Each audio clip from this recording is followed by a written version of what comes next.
Welcome back to my channel.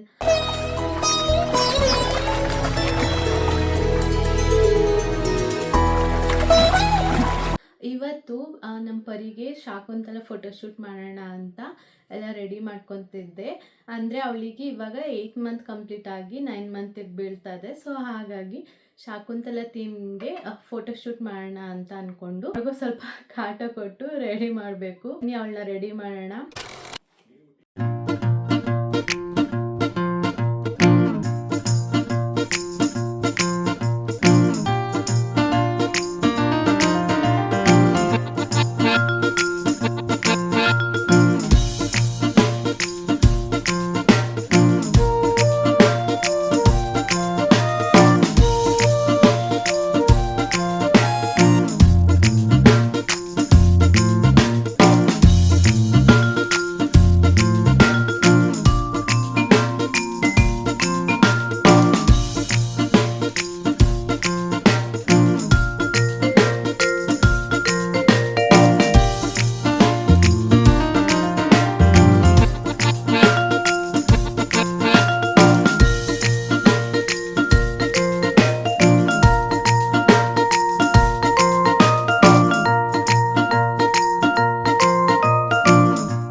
ಯಪ್ಪ ಎಷ್ಟು ಕಾಟ ಕೊಟ್ಬಿಟ್ಲು ಅಂತ ಅಂದರೆ, ನಾನು ಅವಳಿಗೆ ಕಾಟ ಕೊಟ್ಟು ರೆಡಿ ಮಾಡೋಣ ಅಂತ ಬಂದರೆ ಅವಳು ನನಗೆ ಕಾಟ ಕೊಟ್ಬಿಟ್ಲು. ಆಮೇಲೆ ಹೆಂಗೋ ಹಿಂಗೆ ಮಾಡಿ ಶೃಂಗಾರನಾಮ ಇಟ್ಟಿದ್ದಾಯಿತು.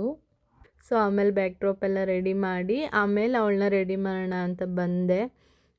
ಅಂದರೆ ಮುಂಚೆನೇ ಅವಳನ್ನ ರೆಡಿ ಮಾಡಿ ಬ್ಯಾಕ್ ಡ್ರಾಪ್ ರೆಡಿ ಮಾಡೋಕ್ಕೆ ಹೋದರೆ ಎಲ್ಲನೂ ಹಾಳು ಮಾಡ್ಕೊಂಡು ಬಿಡ್ತಾಳೆ ಅಂತ ಫಸ್ಟೇ ಬ್ಯಾಕ್ ಡ್ರಾಪ್ ಎಲ್ಲ ರೆಡಿ ಮಾಡಿಬಿಟ್ಟು ಆಮೇಲೆ ಅವಳಿಗೆ ಶಾಕುಂತಲದ್ದು ಅವರು ಅಂದರೆ ವೈಟ್ ಕಲರ್ ಡ್ರೆಸ್ ಎಲ್ಲ ಹಾಕ್ಕೊಂಡು ಸ್ಯಾರಿ ಟೈಪ್ ಹಾಕ್ಕೊಂಡಿರ್ತಾರೆ. ಸೊ ಆ ಥರ ಎಲ್ಲ ಹಾಕ್ಬಿಟ್ಟು ಅವಳನ್ನ ರೆಡಿ ಮಾಡ್ತಾಯಿದ್ದೀವಿ. ನೋಡಿ ಹೇಗೆ ರೆಡಿ ಆಗ್ತಾಳೆ ಅಂತ.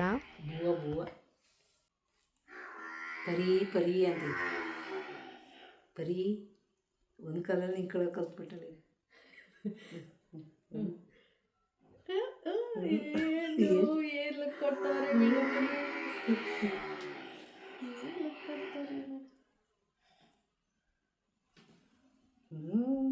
Ready ready ಶಾಕುಂತಳೆ. ಶಾಕುಂತಲೆ ಇಲ್ಲಿಗೊಂದು ದಾರ ಕಟ್ಟ ಎಲ್ಲದು ಥ್ರೆಡ್ಡು.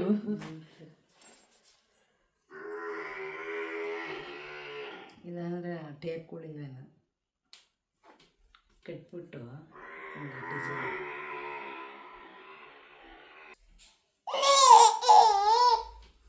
ಹಂಗೆ ಹೋಗಿ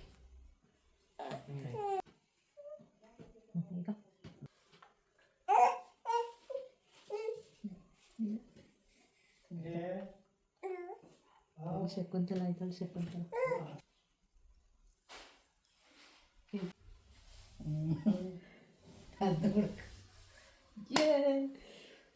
ಸೂಪರ್. ಹಾಯ್ ಮಾಡ್ತೀರಿ. ಹಾಯ್. ಸೂಪರ್.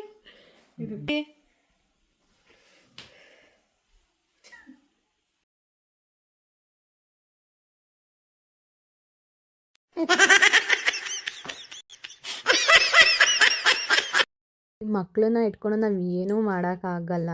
ಆಮೇಲೆ ಹೂವು ಎಲ್ಲನೂ ಕಿತ್ತು ಎಸಿತಾ ಇದ್ಲು. ಎಲ್ಲನೂ ಸುಮ್ಮನೆ ವೇಸ್ಟ್ ಆಯಿತು. ಸ್ವಲ್ಪ ಫೋಟೋ ತೆಗ್ದು ಅಷ್ಟೇ. ಫೋಟೋನೂ ನೀಟಾಗಿ ತೆಗೆಸ್ಕೊಳ್ಳಿಲ್ಲ.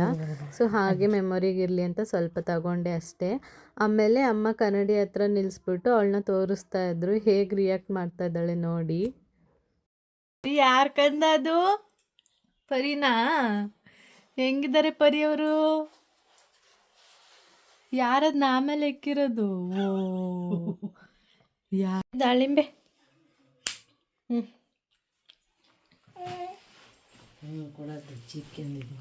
ಬಿಡಮ್ಮ, ಅದು ಬೇಡ, ಅದು ಗಬ್ಬಿ ಗಬ್ಬು ಗಬ್ಬು, ಅದು ಬೇಡ. ತಾ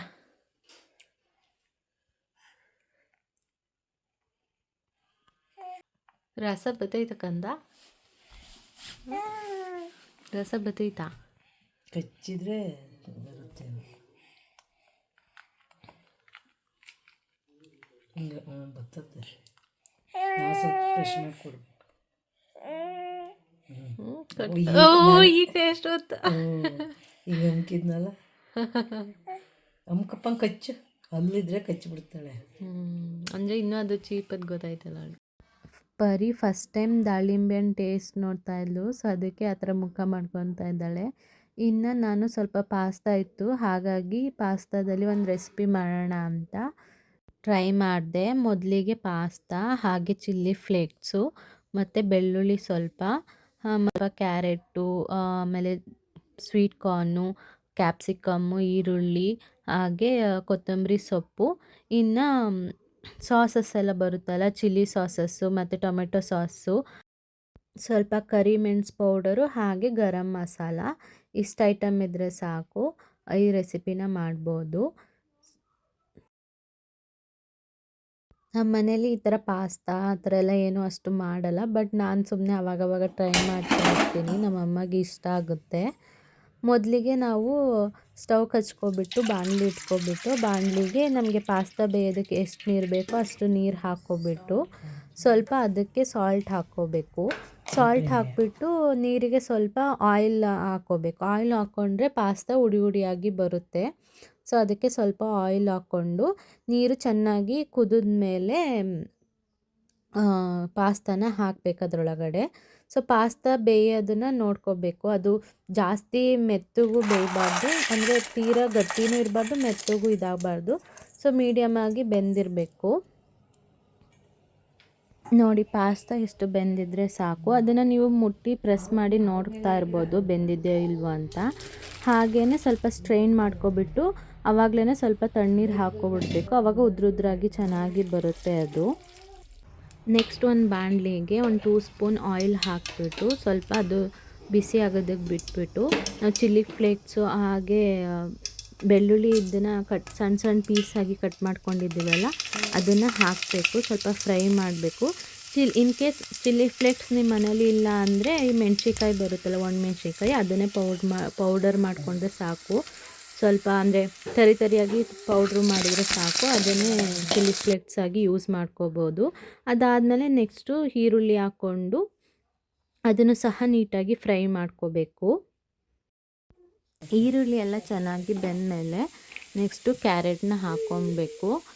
ಕ್ಯಾರೆಟ್ನ ಮಿಕ್ಸ್ ಮಾಡಿಬಿಟ್ಟು ಸ್ವಲ್ಪ ನಮಗೆ ಎಷ್ಟು ರುಚಿಗೆ ಎಷ್ಟು ಬೇಕೋ ಅಷ್ಟು ಉಪ್ಪನ್ನು ಹಾಕಬೇಕು. ಸೊ ಆವಾಗ ಸ್ವಲ್ಪ ಅದು ಬೇಗ ಬೇಯೋದಕ್ಕೆ ಈಸಿ ಆಗುತ್ತೆ. ಸ್ವಲ್ಪ ಕ್ಯಾಪ್ಸಿಕಮ್ ಹಾಕ್ಕೋಬೇಕು. ಅದಾದಮೇಲೆ ಸ್ವಲ್ಪ ಕಾರ್ನ್ ಹಾಕ್ಕೋಬೇಕು. ಕ್ಯಾಪ್ಸಿಕಮ್ ಹಾಗೆ ಕಾರ್ನ ಜಾಸ್ತಿ ಬೇಯಿಸೋಕೆ ಹೋಗಬೇಡಿ, ಅದು ಕ್ರಂಚಿಯಾಗಿ ಸಿಕ್ಕಿದ್ರೇ ಬಾಯಿಗೆ ಚೆನ್ನಾಗಿರುತ್ತೆ. ನೆಕ್ಸ್ಟು ಪೆಪ್ಪರ್ ಪೌಡರು ಹಾಗೆ ಗರಂ ಮಸಾಲೆ ಇಟ್ಕೊಂಡಿದ್ವಲ್ಲ ಅದನ್ನಷ್ಟನ್ನು ಹಾಕಿಬಿಟ್ಟು ಚೆನ್ನಾಗಿ ಮಿಕ್ಸ್ ಮಾಡ್ಕೋಬೇಕು. ಇದಾದಮೇಲೆ ಸಾಸಸ್ ಎಲ್ಲ ಇಟ್ಕೊಂಡಿದ್ವಲ್ಲ ಅದನ್ನು ಹಾಕ್ಕೋಬೇಕು. ಮೊದಲನೇದಾಗಿ ಚಿಲ್ಲಿ ಸಾಸ್ನ ಹಾಕ್ಕೋಬೇಕು. ಸೊ ಅದಾದಮೇಲೆ ಟೊಮೆಟೊ ಸಾಸ್ನ ಹಾಕ್ಕೊಳ್ಳಿ. ಚಿಲ್ಲಿ ಸಾಸ್ನ ನೋಡ್ಕೊಂಡು ಹಾಕ್ಕೊಳ್ಳಿ, ಇನ್ನು ಮಕ್ಕಳಿದ್ರೆ ಇನ್ನು ಕಡಿಮೆನೇ ಹಾಕ್ಕೊಳ್ಳಿ ಸ್ವಲ್ಪ, ಯಾಕಂದರೆ ಸ್ವಲ್ಪ ಖಾರ ಇರುತ್ತೆ. ಸೊ ನಾವು ಮಾಡಿದಾಗ ಸ್ವಲ್ಪ ಖಾರ ಬಂದಿತ್ತು, ಸೊ ಹಾಗಾಗಿ ಮಕ್ಕಳಿದ್ರೆ ಸ್ವಲ್ಪ ಕಡಿಮೆನೇ ಹಾಕ್ಕೊಳ್ಳಿ.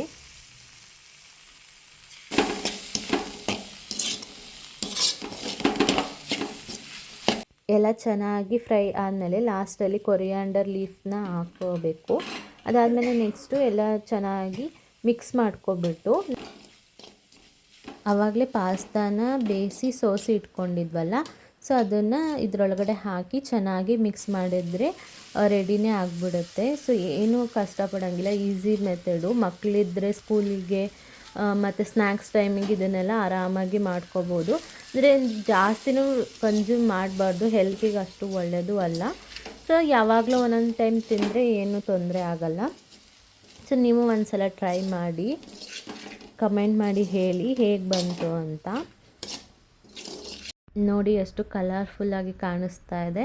ಇದನ್ನು ಟೊಮೆಟೊ ಕೆಚಪ್ ಜೊತೆಗೆ ಹಾಕ್ಕೊಂಡು ತಿಂದರೆ ಚೆನ್ನಾಗಿರುತ್ತೆ.